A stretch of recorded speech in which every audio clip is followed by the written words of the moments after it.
everybody. Welcome into the podcast. Welcome to the Counter Show, our first show of 2021, and it's also our 80th episode. Woohoo!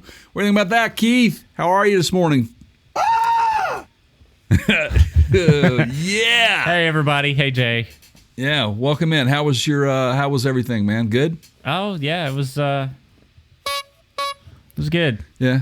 It's good, man. Still around. Still around, here still for breathing. For now, yeah. You know, I don't know what it is about this new year. You know, usually bringing in a new year, you kind of just feel like, you know, which, by the way, this is the first show of the new year. We've already had a show air in the new year, but this is number 80 in terms of podcast release episodes. I think including the live ones that we've done. Yeah, that's it, man. Yeah, which is great. What a milestone, man. We have achieved some things that a lot of people struggle to get to, and hey, it'll never work out, Jay. It's just a flash in the pan. Just a flash in the pan. Would you please stop that hobby? What are you doing? You're wasting money. You're wasting time. What are you doing? 80 podcasts, and who knows how many videos. And we've definitely learned a lot. Did you, when we started this, did you have any idea the amount of actual work required to produce what we produce? No. Do you? And you and I have had this conversation before. Do you regret any of it? No. Yeah, it's a new day every day. I'm learning something new every day, and it's a good way to challenge the brain. And it's certainly fun. It's artistic. It's creative. It's just everything. And what's really cool, and I know you're getting it too, Keith, is the support that I have from my family and friends. They really enjoy it, and thank you guys for listening, and thank you for all the support. We really appreciate that. Well, you just hit a record button, and then you just hit a publish podcast button, right? I mean, that's how we do this, right? It's all it takes, right? It's all it takes. So speaking of, how many videos, I think we're in the, close to 200 or more. Is that right? On our channel, yeah. I've been checking that out. Yeah, we're up there. We've got a lot of subscribers, man. I mean, we've grown exponentially just in the past 6 months. We've really worked hard at trying to bring you guys good content. And speaking of that, just head on over to youtube.com/Parks County Guru. Give us a subscription there and a like and ring the bell. That way, when we do put videos out, you guys will be notified immediately. You can check it out and watch it and give us some love. Share with a friend. Tell them to subscribe. You know the routine, guys. Come on. Help us out. All right? This is happening, and I never anticipated this. I've seen it happen to other people. Mm-hmm. But you've probably had this experience where somebody will say, "Do you remember the show with the thing that you did where you talked about the car stereos and and I'm looking at them and I'm going like, what? We did? Yeah, man. You said like these things and you did, and I went, I don't Right, man. What? I mean, I get that. I get that too. My brother-in-law, who, he's hard to get.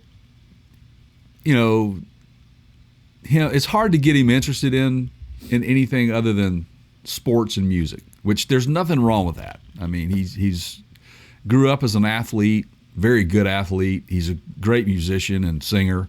Matter of fact, him and my wife were basically one of the best duets, and they still to this day, they get together and sing along and have those sorts of things. But he really liked our podcast on the RV lifestyle and some of the RV stuff we talked about. So what I like about what we do, and for those of you who are just joining us who have never listened to one of our podcasts, and if you haven't, then you need to go all the way back and just start to finish and just really enjoy the growth and how we've really increased our content and expanded on that. But what we do for everybody, man, is we try to just get you information surrounding our industry, which is the automotive industry, the RV industry, the motorcycle, the EV, that sort of thing. I signed up to do a gaming podcast. Nobody told me. Nobody told me we were doing this car stuff. Yeah. So Yeah, and it's evolved. I mean, it's kind of evolved into what it is now. We have a lot to talk about everything.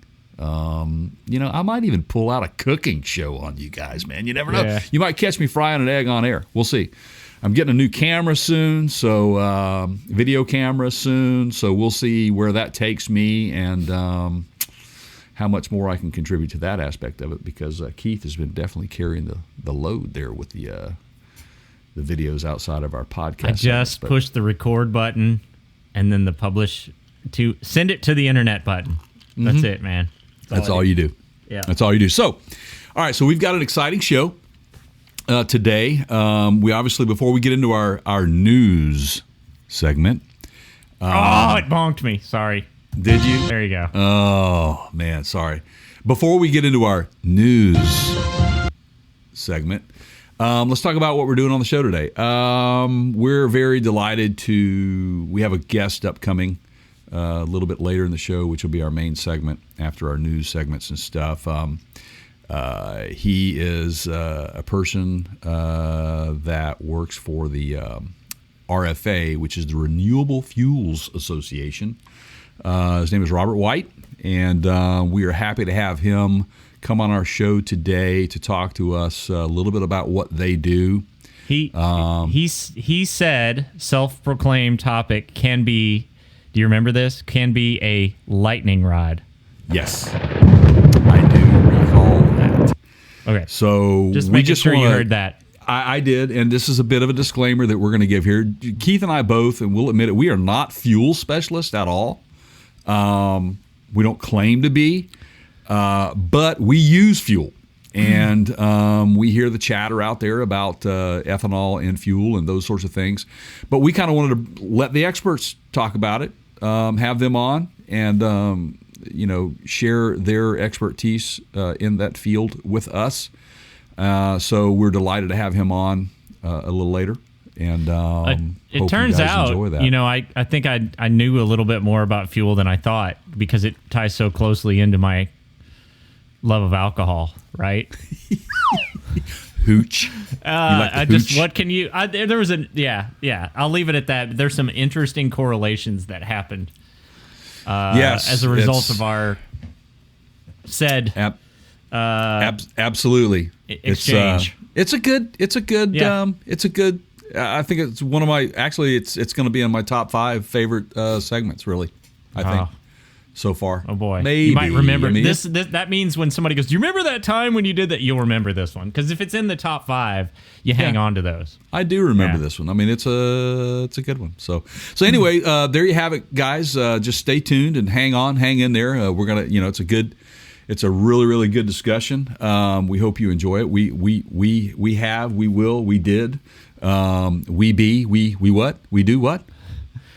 Let's just do the news. Yeah.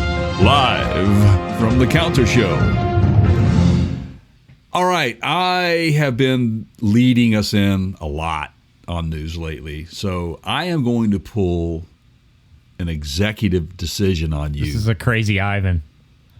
And I'm going to make you go first. We're not playing rock, paper, scissors, but I'm going to let you lead into this one today, my friend. This sounds boring. All right. Hey, everybody.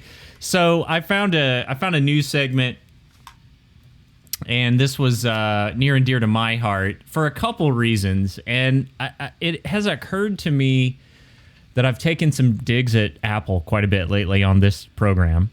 Yes. And I want you all to understand, this is what some of our sports coaches told us in our younger years. I push you so hard because I want the best for you. I'm watching a show on Netflix right now. I started very late to the game, but it's called Umbrella Academy. Basically, this guy, he's an adopted father for some very talented, very gifted children, and he's very strict and tough on them. And have you seen the show, Jay? I haven't, man. Yeah, you know me, dude. I'm not I watch like reruns of stuff. It's a cult favorite, and so I let everybody watch this stuff, grade it, and give the thumbs up, thumbs down, and then it's been out for a while. All right, the idea is, he's such a stern man because he doesn't care so much about his relationship with them. He cares more about making them ready for the person that they will be in the world. Okay. So that's sort of how I feel about Apple. And when I make these comments to Apple, where I'm kind of just digging at them for, lack of innovation, it's because I expect better, because I know they're capable of better, because they have done better in the past. Oh, absolutely. All It's right. just we could dedicate an entire podcast on our opinion about Apple and the direction that they have taken since the passing of Steve Jobs. And we Indeed. know that. So, and Tim Cook seems like a nice guy. I mean, I've never met him, but it's nothing personal, as they say. So Apple lost a copyright battle recently. Now, this is a big deal for a couple reasons. It's a huge deal. And then the more you know about it, and the more you learn about it, there are even more reasons underneath the surface. But there are layers and layers. If you challenge Apple, and it has happened several times in 2020, and one of them was a pretty large game studio, Apple tends to just lawyer up and bury you. And so there's sort of the justice thing gets lost in terms of, who's actually right, because they'll just beat you with better lawyers. Okay. Right. So, there's a company that just beat Apple, and it's very much a David and Goliath. The company is called Corellium, and the concept of the lawsuit goes like this. And real quick before you go into the lawsuit, this is a husband and wife small business. Yep, that's it. Husband and wife. Make sure that's clear to you guys. And this is what to kind of go back on what Keith just said. Apple has that. They lawyer up. They've got deep pockets to be able to do that. So carry on, sir. Well, we all like the story of the underdog, and so this company, again, Corellium, they're calling themselves a security research firm, and Apple sued them. Okay. Yeah. And they lost. And the reason that Apple sued them is because Corellium. Apple lost. Correct. Yep. Apple did not like the fact that Corellium had designed mock-ups of Apple's mobile devices, like their iPads and iPhones, and I think even iPod Touches. Yeah. All virtual, correct. Yeah. And so what that allowed security researchers to do, because remember, this is a security firm, is you didn't have to go out and buy an iPhone to run security tests against it. You could run the virtual version of that, meaning on your computer, a mock-up of an iPhone that Corellium would provide you. Okay. Right. So Amanda Gordon and her husband, Chris Wade, basically came up with this idea. And interestingly enough, they founded this company in 2017. So it's not that old of a company. There was, there was definitely a need. This was something that they saw an opportunity. Necessity is the mother of invention, right? Sure. And all these software developers jumped on it because there are so many different Apple devices out there now, right, that it's really, really prohibitive, not just from a cost standpoint, but from a, where am I going to keep all these things as a software developer every time I need to test one? I got to make sure it's charged up. I got to plug it in. Do I have to have 25 different cell phone plans to, as an app developer for each? Right. So it definitely filled a need. Okay. Now here's what's interesting to me about this. So the judge ruled that the creation of the iPhones was not a copyright infringement because they were virtual. There was no tangible item. It all existed on a computer screen, right? Right. But this is why I feel like Apple, they're disappointing me a little bit here, because nobody bothered to mention the fact that Apple took notice of this company several years before they sued them and tried to buy them. So Apple themselves said, hey, we think this is a great idea. Or they thought it was good enough to want to buy the company. Right? And then the owners, Amanda and Chris said, yeah, thanks, but no thanks. And Apple said, well, then we're going to sue you. So, Jay, if you try to buy a company, would you do that because you think what they offer is garbage? Oh, absolutely not. We know where that was going. So Apple saw a huge opportunity there. Absolutely, man. And they said, if we can't have it, nobody can have it. We're going to try to burn it to the ground. Yep. And this ties into a lot of other things that these tech companies do, or like your Facebooks, your Googles, and those guys.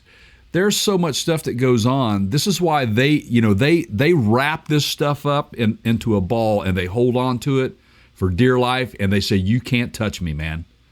So what do they do when they have stuff like this happen to them that poses somewhat of a threat, which actually, we right to repair thing. We've talked about that. Yeah, the ability to be able to take your phone in to have it repaired. In this world, it's called fair use. And what we do a lot of times on YouTube falls under that fair use category, because we will take video segments that were released by Ford or GM or Audi or whoever, and we will comment on them, because that's what we ultimately do, is we talk about stuff at the parts counter, right? Yeah, that's it. And so they established their burden to prove that this fell under fair use, and the court sided with them. I just have a problem with the whole bully situation. That's just not, for a company that really tries to talk a big ethical game, that's a pretty unethical move on a big scale. It is. It is. A little bit of underhandedness there, I think. But remember, and we've said this before, Apple is trying more and more to become a service company, a services company, and less of a hardware company, because they recognize that the recurring revenue game in your Apple Pay, all the things, Apple TV, these are services, iTunes, the movie rentals, on and on. They're getting a recurring revenue from you every month from your Apple Music subscription. They're getting a recurring revenue from you every time you use that Apple credit card. And that's what they're interested in, because it's easy money. They don't have to be innovative. They can just stick their hand in the pot. And I know, man. I know I got to quit. They do make some good products. This, they do. This comes on the heels of the huge security issue that we just recently had, the hack. What was the name of the company? SolarWinds or whatever? SolarWinds was one of them, yeah. Now, that's more of a Windows. Microsoft had a big breach as a result of that. They admitted. Exactly. But, what these guys are doing is, they develop this, to kind of aid in that hacking process, man. This is the security side of it as well. Right. And I've been an iPhone user since Keith told me 10 years ago, dude, you need an iPhone. And I've loved them ever since, but it's lost its luster from several things, security and just the fact that they're not very innovative in what they offer. They've got a lot. There are better phones out there than the iPhone. Put it that way. We know that. Keith, you don't even own an iPhone anymore, do you? I don't. Mine was based on there was a lot of factors, and there is no perfect answer for everyone. In fact, my son and I just chose a phone for my wife for Christmas, and she's a photographer. Yeah. And, we literally had a checklist. It's got to have good lenses in it. It's got to have good image processing, and then some other stuff. So it's just, everybody's different. Apple's still making good products. It's just that they're not the innovative products. Right. For example, yeah. Google just released, I have a Pixel 4, if you care. And they just released a software update over the holidays. Now, this is actually super innovative. Did I tell you about this? No. So it's called adaptive charging. Did you know, Jay, that one of the worst things... You did send me an article on that. Okay. That's right. Yeah, go ahead. So this is the kind of thing normally Apple would come up with. Right. Did you know that one of the worst things you can do to any rechargeable device that has a lithium-ion battery in it, like your phone, like your iPad, your tablet, whatever, is to plug it in when you go to bed and leave it plugged in all night. Right. Because the charging system, and a lot of these phones now, it's rapid charging, so it throws a lot of current at that phone. It throws a lot of juice, I should say, at that phone very quickly. And the batteries heat up, right? And the reason for that is we need our phones fast. We don't have time to wait for the charging process. There is no such thing as a free lunch in nature, right? So if you push more charge through to that phone more quickly, there are side effects. It gets hotter. It shortens the life. We saw this with Tesla, where if you use those superchargers, 15 times in, it's already starting to reduce the life expectancy of the battery. So, wow, okay. Okay, so adaptive charging, right? Yep. Google figured out a way that if you have an alarm set on your phone the next morning, and then you go plug your phone in at bedtime, right, it will use adaptive charging to slowly put your phone to 100% at the time the alarm goes off. Oh, wow. So it's more of like a trickle effect. It is kind of like a trickle charge. The logic is if you're going to bed and your alarm is set, you don't need to use that phone until you wake up, right? Yeah. So let's throttle the current, let's throttle the charge rate that's going into the phone so that we don't cook that battery, because the alternate to that is if you plug your phone in and it fast charges and it gets to 100% in, say, an hour, well, the other 7 hours you're sleeping, it's sitting there going 98%, 100%, 98%, 100%, 99, 100, 95, 100. 94, 100. Get it? Right? So it just keeps hammering that battery, and that's not good for the battery. Now, I will say this, that my new the new iOS on my iPhone that I now have, let's see which version this is real quick. It's 37.14.10.25.2000. Yeah, that's it, man. Let's see here. Are you about to tell me that you have this on your new one? Here's what it just says, that it will be fully charged in 10 hours or something. Okay. Yeah. So it throttles it too, but it doesn't. It's not with an alarm. It just kind of just does its own thing. It's not like. So they've got some software. Okay. Yeah. Well, and that's the sort of thing that I would expect Apple to come out with well ahead of everyone else. Right. And here's what it does. I think it does it based on my habits. Okay. This did not happen. This did not happen until This did not happen until I downloaded this new software, and so it is software. It's iOS 14. Okay, I'm on 14.2. So it did not happen in 13. I don't recall that. But yeah, so. But Apple should have, to be fair, in my defense, they should have done this 3 years ago. Well, sure. This is something new for them. This is not. I mean, seriously, I've never seen it before until now, and again, it's what's interesting about it though is that it doesn't do it throughout the day. So I can plug this thing in and just let it, and it'll supercharge it and everything, right? Yeah. And then, which is good. But like when I go to bed, say 10, 11 o'clock at night or whatever, and I plug it in, I'll get up in the middle of the night at, say, 3 a.m., get a glass of water, and I just hit the phone, just to see if I got a new subscriber or something on YouTube. But and then it says it'll be charged at like 5 a.m. or whatever. But anyway, it's out there. But I get you. Yeah, I get you, man. It's they're not nearly as innovative as they used to be.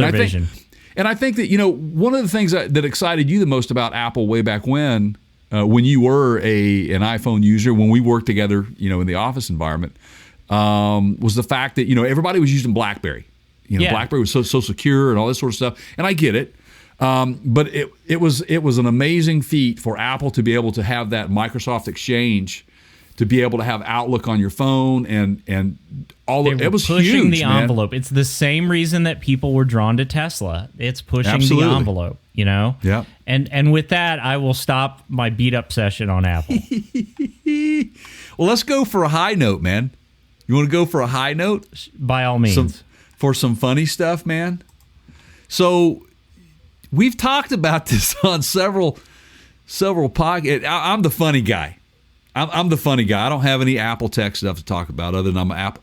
Hey, Apple, sorry, man. I just use your stuff. I don't beat it up. So anyway, we've talked about this in several podcasts, and there's been many sightings, man. But this jetpack dude over LAX, Well, he's been spotted again, but they got him on video this time, man. And we'll, you might see him flying around here on our screen here. We don't know. Whatever. I think Keith can do that. But what it was, this was, this was like what? I just pushed the record button and then the send it to the internet button. Yeah. That's it. Yeah, exactly. So the headline was this: the unidentified flying man in L.A. has finally been caught on video soaring 3,000 feet above Palos Verde near Catalina Island with a jetpack. Wow, man! I mean, this guy's got a death wish. Well, I saw the video, and as you're looking at this video, and you notice, it's obvious. This dude is high, man. Well, and you mean elevated, not like. Well, he could be high. I mean, he is in the state of California. Weed is legal out there, I think. I do remember on our podcast, believe it or not, I actually do remember this, that we talked about the current jetpack capabilities that we were aware of. Right.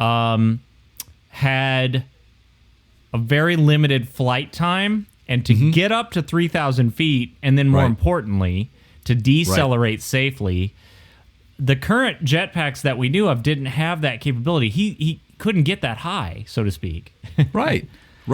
How? And this has been going on now for 6 months. Like this is some James Bond stuff, man. It is, and it's what's baffling to me is that if you would figure, okay, if this person is flying around in a jetpack at 3,000 feet, okay, and he's seen by a pilot, and it is recorded on video. They have enough video. This was a flight school. It's a flight school. Yeah. Why is it that they can't scramble some sort of military aircraft to go figure out what the heck is going on? I know why. I can speculate on this. You want to go? I go can ahead. Too. I'm thinking it's military operations, my friend. Oh, interesting. That's not where I was going to go with it. Oh, where are you going to go with it? Well, okay. So radar can pick up a lot more than we typically allow it to.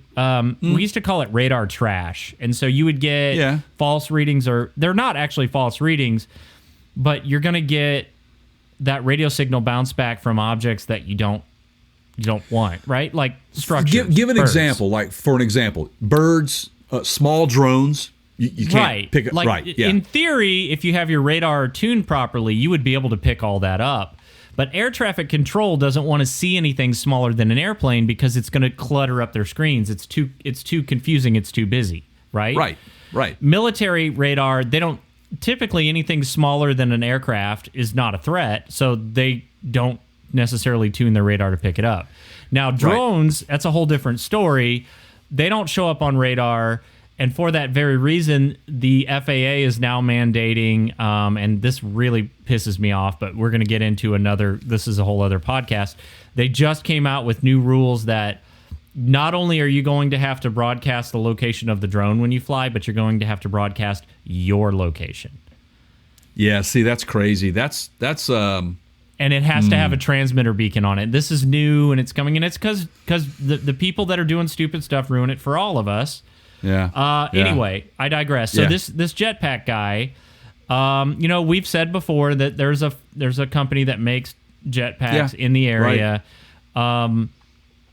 They're saying that it's not them, but what I wonder is it one of their customers, right?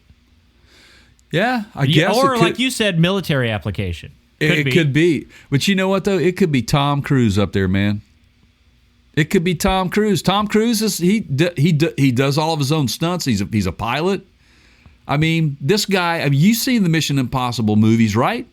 It's amazing what this dude can do, man. Yeah, I'm saying it's Tom Cruise. Hey, Tom, come on out of the closet, pal. Let everybody know what you're doing for this. You got this movie that's being filmed, and all this stuff is just fodder. It's just all the chatter stuff. I get it, man. We got some blockbuster coming out after COVID. I get it. So anyway, but that's just my speculation on it. It's been somebody fun to watch. It's been a fun. It has been fun to watch because nobody knows how to deal with it. Local police and the FBI and the Federal Aviation Administration, they have announced an investigation, but that was back in September. it was somebody flying above 3,000 feet. So that's what baffles me is the fact that this guy has been caught on camera many times by a pilot, though this time I think he radioed it in even. And why do we not have anybody up in the air? That's a little scary. That's a little scary, man. And I was just reading the comments here, which kind of echoed what we said in a previous podcast. Maybe they did listen to our podcast. For a person with a jetpack to get to 3,000 feet, would require a considerable amount of fuel, presumably carried on his or her back. Then to loiter at 3K for even minutes is stretching it. It's crazy. Likely require a parachute landing. Have great strides been made in fuel efficiency on these things? Well, possibly. Yeah. It's kind of starting to look that way. Yeah. Basically, and they said in the video, it appears to show a solitary man sailing through the sky above the water off the California coast. Although the figure does look like a person in some kind of suit. The person, the school of the flight school, said it wasn't 100% certain that the flyer was indeed the mystery intruder. But I mean, if it looks like a duck, flies like a duck, must be a duck. I mean, come on. So, we're going to keep you guys posted on this thing. I can't wait to find out what the conclusion is on this and what it is. Or I can't wait for the next Tom Cruise movie to come out. Yeah, whatever. I'd be fine either way. I would too. I'm interested. I would say that I'm going to gamble here, though. Let's do this. What do you think it is for sure? In your mind, what do you feel that in your gut? What do you feel it really is? I don't think the military would be testing something like this in LAX airspace. I really don't. I agree with you, man. And if they were, the first time it was reported, they would speak to air traffic control and shut down conversations around it. Okay? Right. My thinking is, it's private. For those reasons, because of the location it's happening.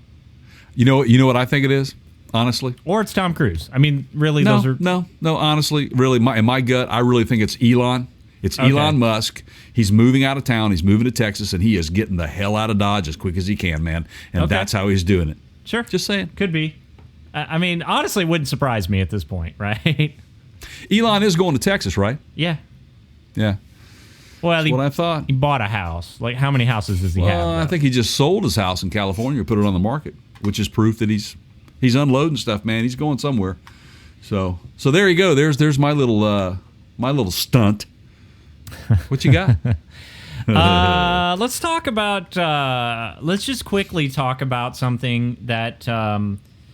Really, I just want to mention this, and then we can move on because it definitely falls under a. I hate to say I told you so.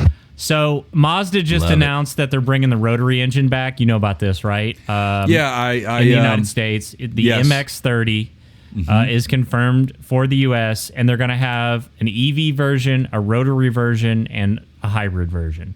Which is great. We talked about this. We told you they weren't done with the rotary. Everybody freaked out when they discontinued the what was the RX, the last RX model? RX-8. Yep. And here we go. We said they weren't done with it. They're not. It's back. We haven't talked about the Wankel engine in a long time, man. I think it's pretty cool that they're doing that. It's we podcasted it. I think I even wrote a piece about it on our website. I actually remember that. Yeah, which by the way, guys, if you want to read that, it's on our website. It's at partscounterguru.com. There's some articles that both Keith and I have contributed to there. But we thought then this is well over a year ago, that if they bring this back, it's a match made in heaven, really, from an EV standpoint, don't you think? I'm fascinated by it. I want to see what they can do with it. Yeah. I think it's amazing. I mean, it's certainly promising, and Mazda's one of those manufacturers, man, that they sleep on you. They use a lot of Ford stuff or whatever, and it's kind of hard to tell the two. Like you had the Mazda B3000 pickup, which was basically the 3-liter Ford Ranger. You had the B2000, you had the B4000, and they were all engine displacements, is basically, which is the Ford Ranger 2.0, 3.0, and 4.0. So, or was it B2000 or B2300? I think it was a 2300, but man, yeah. So, but anyway, that was longer than yesterday. Yeah, but then they're using a lot of the Duratec technology, Duratorque technology, as well as a lot of their EcoBoost technology now. This is, the Wankel engine for them.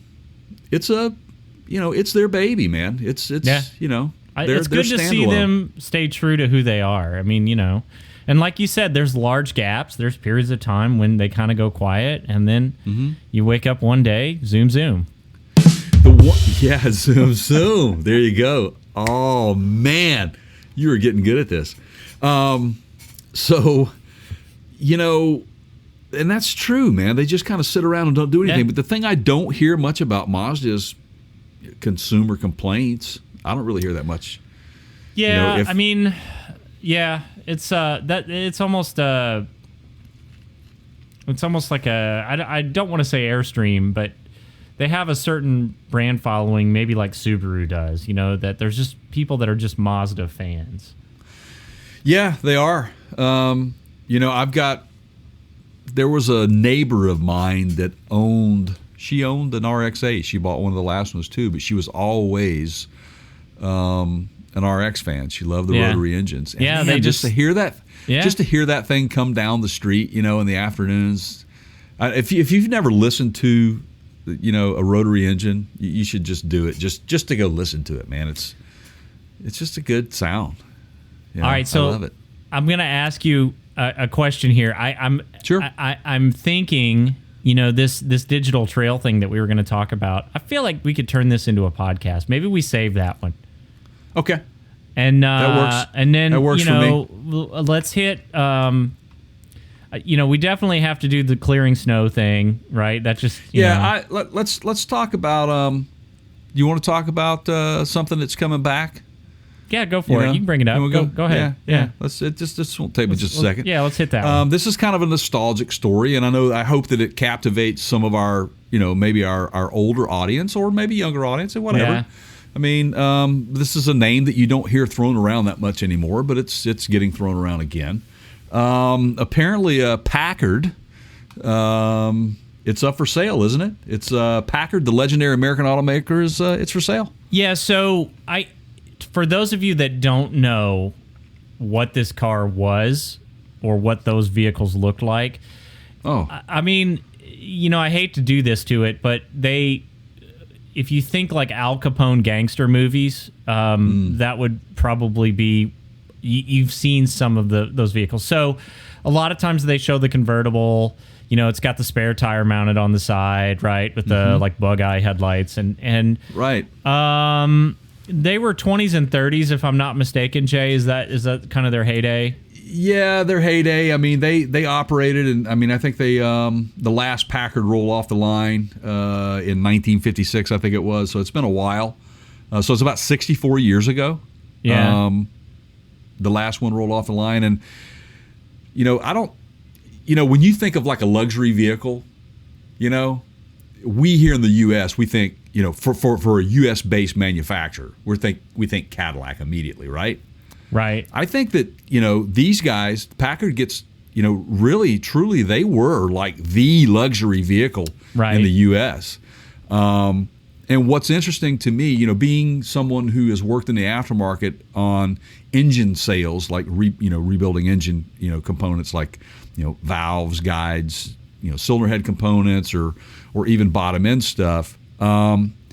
There are companies within the U.S., and I know one for certain that I worked with for many years at my previous job, that they are solely dedicated to supplying rebuild components, engine components, and fenders and body parts and you name it for old Packards, and it is a viable. It's just iconic. It is. It's like. It's like if you look at some catalogs in the aftermarket right now, there are certain vehicles or manufacturers that are still in the catalogs for components to be sold, like still in print in the year 2020. Right. You know, Model A's, Model B's, Model T. You know, it's still out there, man. And Packard is also one of those brands that people still rebuild a lot of. So some facts. Matter of fact, go ahead. I was going to say, matter of fact, our friends at AERA, you go to their Process Pro tool that they have for specifications, rebuild. You can see Packard information in there all day long, man. It's crazy. You know, so some details behind this. There's a current group of owners that have put the name as well as a few of the other assets that are tied to that Packard name up for sale. Now, they have not been completely quiet while owning that brand name. They did like a V12 concept release in the 90s. But I remember that. Yeah, I think this is similar to what we were talking about with the 40th anniversary DeLorean just not too long ago. They've really got to stay true to that iconic design. If they don't, nobody will care. I mean, that's really the draw. Yeah. And the more they can make it basically just a modern version of the same vehicle, I think the better it would be, the better it would do from a sales perspective. I do as well. Make it that true luxury. Yep. You know, bring the blood back, man. Make it what it was, but equip it with what the great modern, with heated seats. I mean, all the stuff that you want to put in this thing, the tech stuff. Yep. I mean, there's a lot of technology that's out there. Put it in there. Make it the U.S.'s Rolls Royce, or you know what I mean. Make it that. We don't have that. Where did that go? Why did we lose that? Why you have Bentley and Rolls. Those are not American brands, and I think a lot of it has to do with. I think you can't compete on price. I think you have to compete on stature. I think that's that's where the win is. But we'll see. Maybe nothing comes of this. A lot of those are all custom builds too. They are made to order. So this is what I think they have to be if they bring it back as a custom build, just like the DeLorean coming back. That needs to be a custom build too. And what is they fall into the category of small runs of vehicles. So this is the same thing that was going on with the DeLorean and the regulatory stuff. It's treated differently than like Ford or General Motors. Yeah, because it's not a mass production, right? And so these are low volume. Yeah, they have different EPA requirements. They have all kinds of different. Yeah, so I don't know, but hey, and I don't have any information on price. But if any of you are interested, I'm sure they would, be willing to have a conversation. Well, I'll say this: you can find this article. There's an article on the Drive, and I'm going to check back in. Because the end of the and we'll give what's his name here? Peter Holderith is the author of this particular story, and he wants to know what you might want to know, what you might want to see in the new Packard. How would you want that revived? So go over there and give him a comment, and you could do the same thing on our if you want, and we'll communicate to him. We can do that. Leave a comment in the video section on YouTube.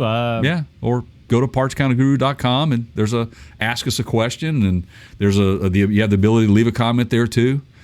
Do all that stuff. So what do we want to talk about next? Do you have any snow? Do you have any snow yet this year? Let's you do that one. Let's save that one for the. No, actually, you had another one you wanted to do at the end. So grab that, and then I'll quickly touch on baseball. Or you want to do that? No, you do it. It's all you, buddy. It's it is snow season. It is snow season, and last year, this week last year we got 13 inches of snow. It doesn't look like we're going to be getting that here at where I am at, but we have certainly had the wet weather. But folks up in say Pennsylvania, Buffalo, New York. Erie, PA, New York City. You guys have snowblowers, right? Yeah, Well, yeah. What about Kentucky? Kentucky, man. I mean, honestly, yes. Do we have to go any further than Kentucky? This is home of the fried chicken king, Kentucky Fried Chicken, and and if you want to fry something, man, on a Saturday night, you just or maybe perhaps you just want to clear off a driveway that has a lot of snow on it, you just whip out the old snowblower, right? No, you pull the flamethrower out, man. This guy is using a flamethrower. This dude has gone viral. If you haven't seen the video, then you're under a rock. I think it was on every news station out there. It was pretty funny, actually. I'm watching it right now. He's in his Cousin Eddie outfit. He's in his Cousin Eddie outfit, man. The Kentucky man is going viral for his unconventional idea of clearing the snow in his driveway with a flamethrower. Timothy Browning stunned fans after a relative filmed him standing in his driveway wearing nothing but a white bathrobe, socks, slippers, and a hat. He just threw the empty beer can out. That was awesome. Right. You have to watch the video. Maybe we'll put a link to it in our, so you guys, if you haven't seen it, but you need to watch it. No, I just But he's want trying one of to those recreate things. Cousin Eddie from the iconic holiday movie National Lampoon's Vacation, which, by the way, if you haven't seen the National Lampoon's Vacation Ford Mustang Mach-E commercial, they bring back the cast. We talked about that. We shot a little video on it. It's funny. Go to our YouTube channel at youtube.com/Parts County Guru. It's out there. I would just watch our video commentary on it. That's what I would do. If it were me. Go to YouTube and find it. So Keith already hit this. In the nearly 30-second clip, Browning chugs a beer and throws it on the ground as he casually watches the giant flames in front of him melt away. Man, that's awesome. And I reposted that on Facebook after I saw it, and people are just like, where do you go get a flamethrower from? Like the Army this guy's an surplus store? engineer. He's built that. There's a propane tank hiding in his garage or something. Absolutely, man. But you go watch the video, folks. I think it's funny, man. We always like to throw these little funny things in, man. So there you go, flamethrower. What's that? Who came out with that song, Flamethrower, man?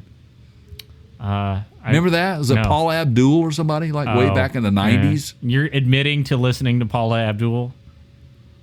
All right, moving on. So that's our news, man. We don't have any more news, and we're going to lead right in. Keith, should we just go ahead and... There is no we in you, Jay. This is true. I'm just here. True. How many times do we have to cover this on the show? I push a button. Right. Just send it up to the internet. 2 buttons. Yep. So, without further ado, we're going to get into a discussion with our guest today and talk about some of those things that we just talked about with the EV world. So, without further ado, let's go talk to our guest. Okay, and so here today, as promised, we're bringing in our guest from the RFA, or the Renewable Fuels Association. And our guest is Robert White. He is a Vice President of Industry Relations with the RFA. Welcome in, Robert. Thanks for coming on and taking the time to have a good conversation today. How are you doing today? Doing great. Happy New Year, everyone, and thanks for having me. Oh, thanks. Yeah, we like we said earlier, we just kind of added a 1, and we'll see where it takes us, and just kind of change the number and roll the calendar over, and here we go. So this is an interesting subject, and I what I'd like to do is give our audience a little feel for what the RFA does. So can we get into some of those particulars? Have you tell us what you do and what the Renewable Fuels Association is all about?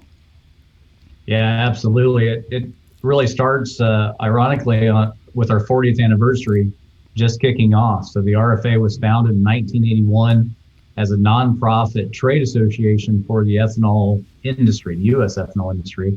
And over time, it's really evolved into the ethanol producers and the companies that provide goods and services, or really just advocates of ethanol and renewable fuels. But 40 years into it, we are involved in everything from the grinding of the corn at the ethanol production facilities, all the way down to the consumer putting that fuel nozzle into their gas tanks. And that includes policy, regulatory actions, that includes consumer marketing, and all parts in between. It's a long supply chain to get it from one end to the other, but we're very confident and very happy of what we've been able to accomplish in the last 40 years. Yeah, well, I certainly see the presence at the gas pump.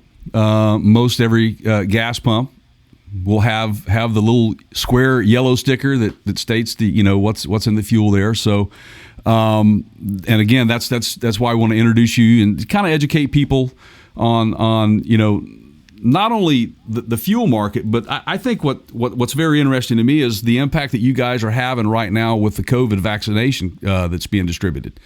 Tell us a little bit about how the ethanol manufacturing process has impacted that process. Well, it's a great and unique story, and I'm honored to tell it, because a lot of times, whatever the feedstock the ethanol is being produced from, a lot of folks assume that once it goes in the front door of that production facility, that all you get out the back end is ethanol. And that's really far from the truth. And some would argue that ethanol is a byproduct or a co-product of other ingredients and outcomes of that production process. But when I started 20 years ago, we really had three products. We had the ethanol, we had a livestock feed. The ethanol process only uses the starch from the kernel of corn. The rest still comes out, and it's used for livestock feed predominantly. Anything from cows to pigs to chickens, you name it. Any livestock that we are consuming for food or from their production. But then on the other side, you have CO2. And a lot of the CO2 we know as carbonation for beverages, and that's really where our expertise ends, or our thought process. But in reality, what has come about with CO2 as of late is the compression of that CO2 to make dry ice. And with the vaccines for the COVID-19 virus needing a very low temperature for transportation and storage, the need for dry ice is actually higher than it's ever been. And right now, the ethanol industry produces 40% of the country's CO2. So playing a very important role in that distribution process, and just one of the other things that we've been able to get involved in. Now, I'm sorry, Keith, let me ask one more question to add on to that. I'll sit on my hands. Go ahead. So not only is that a global process? I mean, I know we're not the only ones in the world producing ethanol, but are you guys, do we distribute or export any of that, to other countries, or are most people, doing that themselves? How is that impacting our economy at all? It definitely is. And in fact, Brazil was really the global leader in ethanol for a number of years. They had a convenience of a military dictatorship, and the leader said, we're going to use more ethanol, and it happened. It took us a little more process to get to where we are today, but ultimately we did overtake Brazil, and we are the number one producer of ethanol on the planet. And we export all around the globe to Asia. United Arab Emirates, of all countries, import some of our ethanol. It is usually somewhere around 10% of our production this year, as like the United States, driving miles are down, and so fuel usage is down. So that is varied with the COVID-19 virus. But ultimately, we are a global provider, and that helps support those jobs and that economic impact back here in the U.S. All right. So, Keith? Man, and Robert, this is not anything new to you. And for those of you that are tuning into this, we had a conversation with Robert weeks back, maybe a month back. And I think for me, I am fascinated by learning things. And Robert probably knows very well that it can kind of be dangerous to have somebody that's partially informed but thinks that they know more than they do. And I know just enough to know I know really almost nothing. So this is fascinating to me because I've got I've got a captive audience here. I can sit here and ask you all kinds of questions and pretend that they're just for our audience when really it's to educate me. Let's take a step back. So, I know how ethanol is made, but this comes from, the basics, Robert. It comes from what? It's the fermentation of sugar. That's all it is. I mean, anything that can ferment, we can make ethanol out of. There are several other obvious feedstocks. I think at one point there was over 300 possible feedstock options to make ethanol. We predominantly use corn here in the United States just because it is a plentiful and readily available resource that we've got very well at transporting all over the country and growing in many parts of the country. But it's really the process of breaking that kernel of corn down, exposing that starch, using enzymes to turn that starch into a sugar, and back to the original alcohol production since man invented fire, turning that sugar into alcohol. And see, that's a process near and dear to my heart. See, so I live in Tennessee. We love our whiskey, right? So now you're speaking my language. I mean, allegedly. So I had a conversation with one of your coworkers. Now I think I'm fishing here a little bit, but you know where I'm gonna go with this, or you will pretty shortly here. And there are people that say things. I have been guilty of saying things like, I have some small engine equipment, weed eaters, leaf blowers, that kind of stuff, dirt bikes, so on, right? Gasoline. And people tend to say, well, you put ethanol in those and you're going to trash it. And I've probably been guilty of either thinking that or saying it. And someone in your organization mentioned to me, hey, there's a lot of change that's going on in that actual fuel that's not on the ethanol side, and are you factoring that in? And so here's where I'm going with that is that something you have to deal with a lot? Like, so do you have to change what you're doing on a regular basis to fit the changes in the fuel systems, and how often is that an issue? Well, that's a very loaded question, but let me work through that. Yeah. I mean, really, welcome to my world. Yeah. Yes.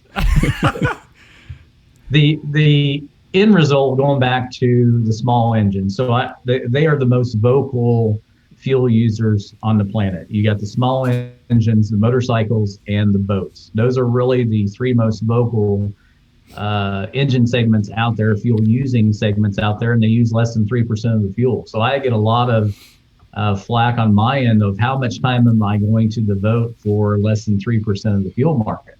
The difference, in my opinion, and how I tell our members is that all of those fuel users also have cars and trucks and SUVs and other engines at home. We're not just gaining a user in their lawnmower, we're gaining their 36-gallon SUV sitting in the driveway. So this is an important one, and like I said, the most vocal. But going back to the small engines, this is something that it seems to be very untold and wisely untold, because if you tell the story of the evolution of fuel, especially over the last 10 to 15 years, then guess what? You have another scapegoat, and that would replace or potentially be an option to ethanol. Just last week on Facebook, there was someone that actually did their routine maintenance at the end of last year. They drained all the fuel from their snowblower, went out this year, and it would not start with fresh fuel. They took it to the shade tree mechanic, and the mechanic blamed ethanol. Well, either there was fuel in it or there wasn't, right? I mean, it's just one of those things that everything has been blamed on ethanol. And I recall one story. I had a power washer that was 3 years old, had been used 3 times, and it wouldn't start. And I thought, well, here I go. I'm going to be, listed as one of those guys. And so I took it to a local mechanic that I'd never met, had to find online. He fixed it while I was traveling, came back in, and I cold asked him what the problem was, expecting to hear something about ethanol. And he actually told me it was crappy engineering. And I said, can you please explain? Because I just replaced a $7 carburetor. How much technology and engineering do you really think is in that piece of equipment? And so I brought up ethanol, who I worked for, and he said, you can use whatever you want into it. 3 years, you'll be back for another one. Right. And it's one of those things that I think we put and now these companies are distributing and offering for sale, the stabilized fuel at $28 a gallon that you see on the shops of the Home Depots and the Lowe's of the world to save a $7 carburetor. And it's just, for me, a little mind boggling. If you break out the owner's manuals in any of these engines, including all the way up to the cars and trucks and SUVs, they are very plain. There is maintenance that's involved. If you are using something sparingly and you're not going to use that fuel in 30 to 60 days, they all say to drain it or stabilize it. And it doesn't matter if there's any ethanol in it or not, because the volatility of the fuel has changed, the octane levels of the fuel has changed, and I think it's very important. And I'll leave one for the folks that might wonder if I'm just pulling your leg. If you remember when ethanol, or 10% ethanol, E10 as it's commonly known, was introduced in the marketplace, it was 89 octane everywhere. And now you have 87 octane, you have 89 octane, you have all these various octane levels. Well, the ethanol is still 10%. Nothing changed there. What did change is the formulation of the gasoline, where the refinery saw there was more money to be made by making a sub-octane, somewhere in the 83 to 84 octane level, ship it up the pipeline, dump 10% ethanol on it, and get it back to 87 much cheaper than they can with the octane options they have at the refineries. And so these formulation changes have really come about at the refinery gate, not really at the blending gate, where we do that right before we deliver to retail. Right. And those blends vary from state to state even. And that's the thing, from season to season, all of those things factor into that. What you just laid out there really is, and like I said, I know just enough to be dangerous. There's a gold mine in there of little things that are often overlooked. And Jay and I have lived this. I suspect we're probably in good company here, Robert. I hate throwing things away. And if I have a damaged engine, and honestly, a lot of the time when the carb's dirty, it's my fault. I did something I shouldn't have, or I didn't drain it, or I got it muddy or whatever. And I just hate throwing those things away, but you are absolutely right. You almost can't find repair parts for a lot of those, like flapper valves and paper filters and yeah, I mean, no matter what so basically my takeaway from this is I can just pour Jack Daniels in my weed blower and I'll be fine, right? I'm kidding. It'll run. If you could get it started, maybe. Okay. That's your key, is that flashpoint, getting that fuel ignited. That's it. Oh, I mean, think about the changes in gasoline in our lifetimes. We started with leaded fuel. Right. Yep.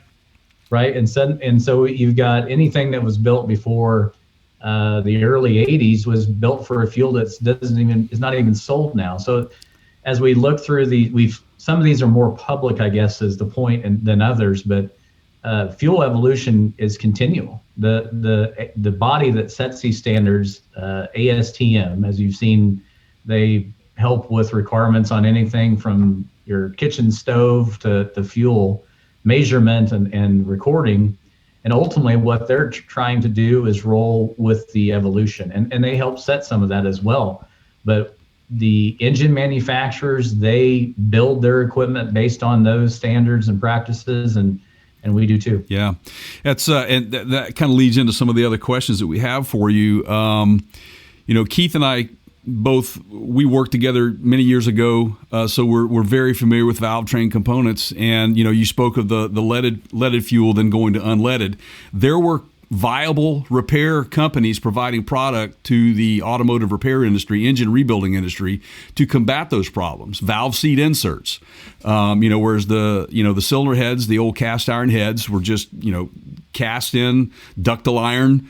And they just, with leaded fuel, that was fine. But as we got into unleaded fuel and then, lack of lubricity, those sorts of things, they had a hardenable, alloys that were developed like high chromium and those sorts of things to combat those wear issues. And then now it's common. It's norm. These are things that you see at the OEM level. And I've seen the evolution of the internal components change to work with the fuel. So in that regard, I guess my question is how closely are you guys working with the OEMs, say Ford, Chrysler, GM, to give them the data that they need to say, hey, this type of alloy on an intake valve or an exhaust valve is going to be perfectly okay? Or actually, the more common issue that we have seen early on was probably more with the rubber products, and that's where you had higher grade Vitons and those sorts of things. So How closely do you guys work with the OEMs? Fairly closely. I would say that most of that type of work was on the fuel side more than the component side. And a lot of it included a lot of third-party labs like the national laboratories like NREL and Oak Ridge down in Tennessee. And ultimately what we were doing was partnering to see not only what worked best in the traditional setting, but what would work best in future settings, what would work best as more ethanol entered the marketplace and you perhaps weren't switching back and forth from, traditional gasoline to E10 or now to E15 or flex fuel vehicles, having that ability to go from straight gasoline to 85% ethanol and back on the very next tank. So that work was very important, because the last thing we want to do is put something on the marketplace that doesn't work, because if you're already being used as the predominant scapegoat, it's not going to help if you actually are causing some of the problems.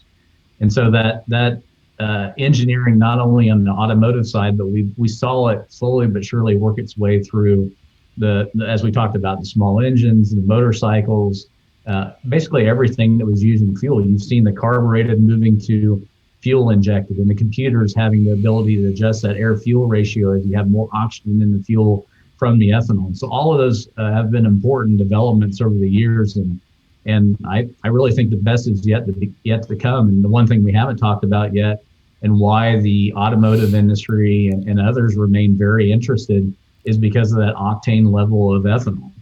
As it leaves the ethanol production facility, it's 113 octane. And I will repeat that. Ethanol is 113 octane because most people have some other notion in their head. The only thing that brings down the ethanol's octane is the gasoline that it's blended with. And as you see fuel economy standards increase, as you see emissions standards continue to tighten, if you can get more octane and make that engine even more efficient with that higher octane, then you can lower emissions at the same time. And I think that's where we're going to start trending. And is the octane number, you still using the RON and the MON numbers, the AKI that we see at the pumps, Yep. and that's how you do it? Is the blend factor, because it's a different, isn't it a different rating? Isn't it rated differently? Can you educate me on that? I don't want to get too detailed about it, but yeah, there is a RON and a MON. Obviously, in the U.S., we're more on the motor octane than we are the other. But if you are comparing it, it's one of those you can do in a simple spreadsheet or the back of the bar napkin. If you're starting with 113 octane and you've got 10% ethanol, you're bringing 11.3 octane, of that 113 with you, and then 90% of the gasoline. It's fairly simple and straight linear math. But it's one of those things that, as we've seen E85 kind of creep into the performance world, and these racers are using, $10 to $14 race fuel, and the other guy's using $2 E85, and it's somewhere around 100 octane. There's some interesting conversations that take place, and those have been fun to watch. And in the racing community, is it NASCAR is like the biggest organization using that, correct? Yeah, NASCAR uses 15% ethanol. IndyCar Series uses E85. American Le Mans has a couple different blend options. And you're starting to see it trickle through the off-road racing, the side-by-sides, UTVs. And really what was fun was, as E85 started to work its way across the country, most of those rules and sanctioning bodies simply had, as long as you're using pump gas, you're fine. And so these guys started bringing in E85 because they were getting it out of the corner station pump. And it led to some rule changes, but ultimately it has started to shake itself out. And every year we see more and more people looking to E85 as not only a low cost, but a high octane option. Wow. Man, I can tell you that for me, and let me throw a Southerner's analogy to this subject. This is like getting that last fried chicken breast off grandma's plate and sitting there picking the meat off the bone, trying to get as much off of it as you can, because this subject is so full of that. There are so many things that we could go into here. Well, there's just not enough time. Well, that was our objective, right? I was just fascinated by our off camera conversation that we had with Robert a while back, and we just said, hey, we could go on for days, weeks, months, but you got to start somewhere. And so I think this is a good door opener for all of us, and hopefully our audience has kind of taken interest here, because I'm left with a whole bunch more questions, and I can't wait to kind of dig into those again. Yeah. Go ahead, Jay. Yeah, I was just going to say that, because we could potentially lead into having further discussions, and maybe we pick a detail apart and have that conversation. I do have one other thing that I did want to ask today that was on my list of things to ask you, which was the cost of what is there any significant cost benefit for the common consumer from using a blended fuel versus what wasn't a blended fuel? Absolutely, and right now is a good demonstration of that. The difference between gasoline and ethanol in the open market is not that much right now, but and ethanol is at a discount to gasoline today. What's important, however, is back to that octane conversation. Remember, the refiners were able to reduce their cost of that gallon of gasoline because they didn't have to put that extra octane in at the end of the refining process, replaced it with a cheaper product, saved them money at the refining gate, and guess what? It saved us all money. Now, if you need any more straightforward comparison, look at the ethanol-free options that are out there in the marketplace today. I did a quick look. We have one of our websites tracked some of that, and the average differential between E0 or ethanol-free and E85 was almost 50%. Wow. And it's one of those things that if you're looking at $2 gas, where I am in the central part of the country, our ethanol-free is about $2.50. So it really does come back to saving consumers money, especially with that octane replacement. Now, I can tell you over, say, a 20-year history, ethanol is 9 times out of 10 less in cost than gasoline, and that's, we expect that to continue. That's great for the future, for sure. Wow, gosh, man, I know. This is so, like I said, save it for later. It's that chicken breast, man. It's that fried chicken breast at Grandma's on Sunday. Did you come up with that before just now, No. or should I be impressed that you just did that on the fly? You should be impressed. You should always be impressed, Keith, with me. Well, as a Southerner, let me leave you. I used to say this thing when I was much younger, that if you needed to have 2 references for ethanol, the first was I learned everything I needed to know about production from Granny Clampett on the Beverly Hills. Yeah. Because she had her still, and it's the same process. Right. And then when he got into logistics and transportation, it was the Dukes of Hazzard. Ah. I mean, so Yeah. that's the ethanol industry and an old look I love the it. way. Yeah. That's great. Yeah. It's always revolving around automobiles and that sort of thing. See? So there you go. That's right. There you go. Keith, you have anything else today? Man, well, there's always more, but yeah. In the interest of time, why don't you go ahead with some social media stuff, and then we'll... Hey, guys, to catch a video segment of this, you can go on over to youtube.com/Parts Counter Gurus. While you're there, please give us a thumbs up, like us, and subscribe, because that subscription is free to you and priceless to us. Check us out over on Facebook at facebook.com/Parts Counter Gurus. You can check us out on Instagram.com/The Parts Counter Gurus. You can also check us out over on, what is that, Twitter? Yeah, Twitter.com/@The Counter Show. It's not a / in there, though, is it? I think they'll get it. Yeah. It's anyway. We are the Counter Show, and that's what you are listening to. Please, in any instance that you are there, give us a like, thumbs up, share, tell a friend, and subscribe to whatever you can. Check us out on our website at partscounterguru.com, where you can find links to this podcast and anything that we might mention on the podcast that you may purchase. You can do that as well. You can check up the upper right-hand corner for an Amazon icon. We are an Amazon associate, so if you click there and shop, we get a little love. We don't know what you're buying. You could be buying... fuel stabilizer or something, or a new small engine. that just sat there and didn't get the air filter changed or something. Who knows?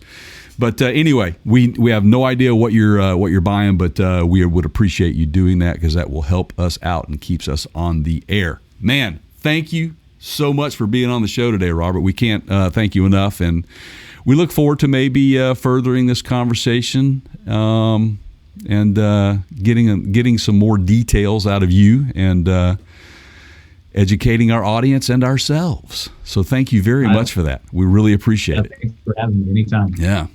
Keith, you want to close us out today, my friend? All right, everybody. All I can think about is here. I'll leave you with this. So Robert, thanks again for joining us and hanging with us for a little bit. I now have more questions, which is great. I appreciate. Thank you. Meat on the bone. Hard times. Yeah. So for my podcast partner Jay over there and Robert, I'm Keith. Everybody, go stabilize the fuel in those small engines. Literally, my ADD is kicking in here. I gotta go stabilize my fuel.